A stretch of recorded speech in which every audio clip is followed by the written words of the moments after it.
Have you ever flipped between two different news channels and noticed the anchors using the exact same sentence, word for word, like they were reading from the same script?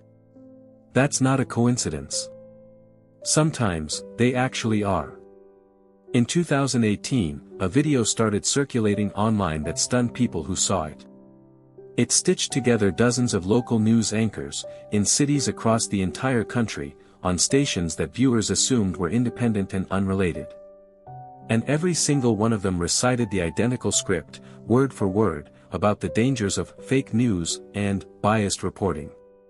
It turned out all of those stations were owned by the same media company, Sinclair Broadcast Group, and corporate headquarters had sent that exact script down to every local newsroom with instructions to air it. Local anchors, the faces viewers trusted as their hometown news, were reading corporate talking points and had no choice in the matter. That's the visible tip of a much bigger structure. A small handful of media conglomerates own the large majority of the news Americans consume every day, across television, radio, and print. When ownership is that concentrated, a handful of corporate decisions at the very top can quietly shape what millions of people see as the news, without a single viewer ever knowing a decision was made at all. And ownership isn't the only pressure point. Advertisers are, too. In 1995, CBS's 60 Minutes had a finished, explosive interview ready to air, a tobacco company insider named Jeffrey Wigand, revealing internal industry secrets about nicotine and cancer that the public had never heard directly from someone on the inside. CBS's own corporate lawyers pulled the interview before it aired, worried about a lawsuit that could threaten a pending sale of the network. The journalists who spent months on the story were furious. It only aired months later, after the backlash became too big to ignore, and after competing publications broke the story anyway.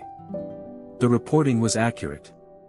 It got buried anyway, because of what airing it might cost the company sitting above the newsroom. None of this requires an evil villain twirling a mustache in a back room. It's simpler, and in some ways more unsettling, than that.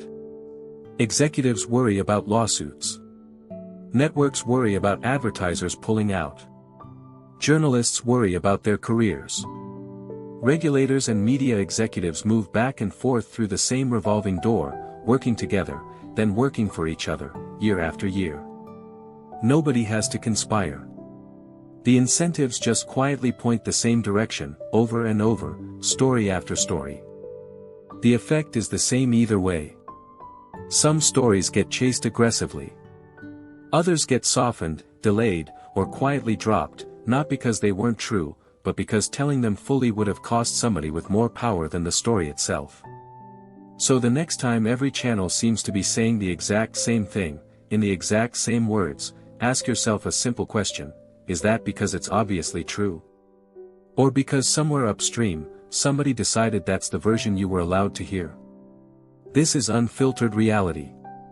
Subscribe for the stories hidden in plain sight.